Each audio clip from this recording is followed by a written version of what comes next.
The preface, the map of the human mind. Sun Tzu did not write a war book. He wrote a psychological weapon. History looks at his work as a guide for armies, for terrain, for spies, but it is actually a comprehensive map of the human mind. Every instruction regarding fire, water, and troops is an instruction on how to think, how to see, and how to know. The central premise of the Shadow Doctrine is simple. People are far more committed to decisions they believe they made freely. They ignore decisions they know were imposed on them. If you force someone into a position, they will instinctively resist. They will look for exits, they will fight back. But if you maneuver them into a position while making them believe they chose it, they will defend that position. They will invest in it. They will rationalize it. In doing so, they become the primary instrument of their own defeat. One of the most powerful manipulation techniques is the exploitation of the choleric temperament. This is the angry, aggressive, and impulsive personality. Sun Tzu advises, if an opponent is of this temper, seek to irritate them. An angry person is predictable. They telegraph their movements, their decisions, their weaknesses. They attack without full preparation because emotion overrides calculation. By deliberately triggering an emotional reaction, you control their behavior. You control it more completely than if you used force. Rage removes strategy entirely. The second technique is strategic weakness. You must pretend to be weak so that the opponent grows arrogant. Most people instinctively project strength. They want to make an opponent afraid. But appearing weak causes an opponent to stop calculating. They stop taking you seriously. Arrogance is a form of blindness. It leads an opponent to advance without caution. They leave themselves exposed. The master strategist plays dead until the prey walks close enough to be neutralized. We often hear the quote, "If you know the enemy and know yourself, you need not fear the result of 100 battles." Most people think this means do your research. In reality, this knowledge is psychological. It is not informational. Knowing yourself requires understanding your own patterns. You must know how your mind distorts reality under pressure. You must identify your triggers. These are the precise stimuli that cause you to make emotional decisions. You must identify your biases. These are the systematic errors in your thinking that cause you to misjudge situations. You must identify your ego. This is the way your desire to appear strong causes you to make strategically weak moves. And you must identify your fear. What are the outcomes you are so afraid of that you will pay any price to avoid them? Without this self-knowledge, you are a weapon you do not understand. Eventually, your opponent will use you against yourself. Knowing the enemy is about mapping their psychology. Sun Tzu calls this foreknowledge. This knowledge cannot be obtained through calculation. It can only be obtained through human intelligence. You must know how a specific human being thinks, how they decide, what they fear, and what they desire. Before entering any negotiation or power struggle, you must answer these questions. First, what are they most afraid of losing? Second, what are they most hungry for? What distorts their judgment? Third, what is their pattern under pressure? Do they become aggressive, rigid, or erratic? Fourth, what is their self-image? How do they respond when it is threatened? Fifth, whose opinion matters most to them? Understanding these psychological architectures allows you to anticipate moves that have not yet happened. You can create conditions that produce the decisions you want. Supreme excellence consists in breaking the enemy's resistance without fighting. Other thinkers focus on winning conflicts. The Shadow Doctrine focuses on how to dissolve them. This is the highest form of power, the power of positioning. It involves arranging reality so completely in your favor that the opponent concludes resistance is futile, not because they were threatened, but because the outcome appears already determined. The victorious strategist seeks battle only after the victory has been won. The losing strategist fights first and then seeks victory. This requires positioning so precise that the conflict becomes a mere formality. Most people lose initiative by showing up and reacting. They react to events rather than creating the conditions that determine what happens. The person who sets the terms wins. The person who responds is always on defense. In conflict, you must avoid strength and strike at weakness. This does not refer to physical weakness. It refers to psychological gaps in attention. Every opponent, no matter how strong, has concentrated their resources somewhere.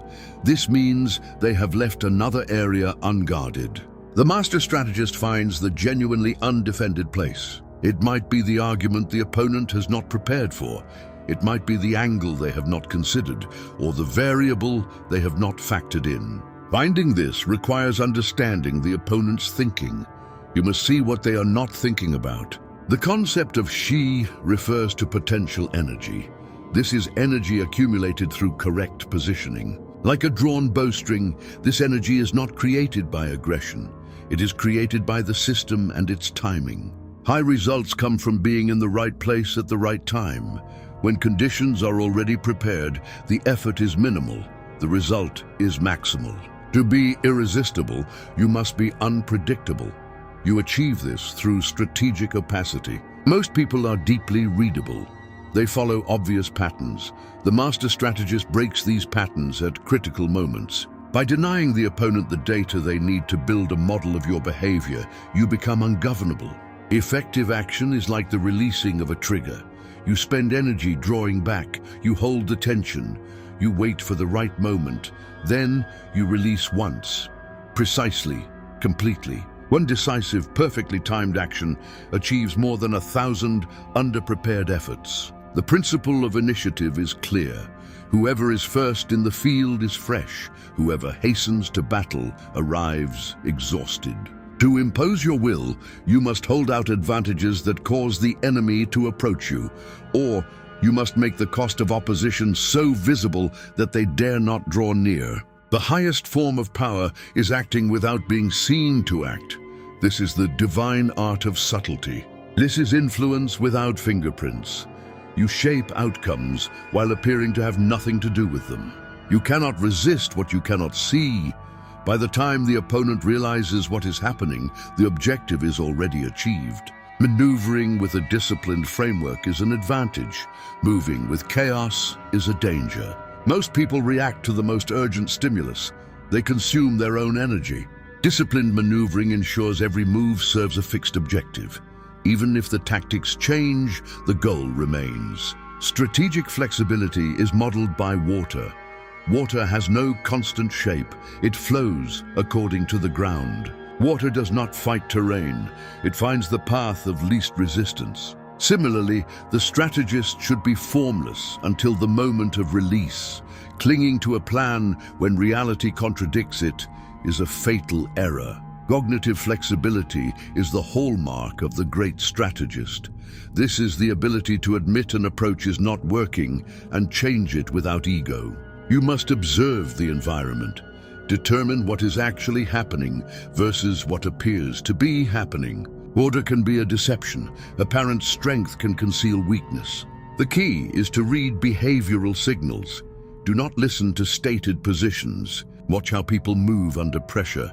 Identify the gap between their stated confidence and their actual behavior. Patience is a weapon. Waiting for the right moment is an active, powerful move. The strategist who waits motionless for the one perfect moment is the most active person in the field. Sun Tzu's physical terrains have direct psychological counterparts. Accessible ground is neutral territory. Here, you must act first to set the agenda. Entangling ground is a situation where you can advance, but you cannot easily retreat. Avoid these if the opponent has already committed. Temporizing ground is a situation where neither fighting nor retreating is correct. The right move is to refuse to play. Narrow passes are bottleneck positions. They control the entire flow of a system. Occupy these and wait. Precipitous heights are the moral or logical high ground. Holding this forces the opponent to attack uphill. This usually fails. The great strategist advances without seeking fame. They retreat without fearing disgrace. This is complete psychological freedom. The correct response to any situation is determined by context, not preference. On desperate ground, retreat is impossible. The situation is critical. Here, the only move is total commitment. Caution kills faster than aggression in these moments. When people have no place of refuge, they stand firm, they fight hard. This can be used strategically. Remove the safety net to access higher levels of performance. Make the alternative to winning undeniably unacceptable. This forces the psychology to produce results that normal conditions cannot. Part 12. The cost of destruction. The use of fire represents irreversible force. These tactics should be a last resort. Once a relationship or a reputation is burned, it is gone forever. Sun Tzu warns against reactive destruction. Do not act out of anger or pride. Emotion passes, but a kingdom once destroyed can never be brought back. Use irreversible force only when the advantage is clear and the position is truly critical. The conclusion: winning before the beginning. The shadow doctrine is for those who refuse to be managed. In a world where most people are reactive and emotional, the person who has done the work of Sun Tzu is playing a different game. By the time anyone else realizes it is being played, the game is already over. The ultimate goal is not to fight well. It is to achieve your objectives without the cost of conflict. It is winning before the fight even begins.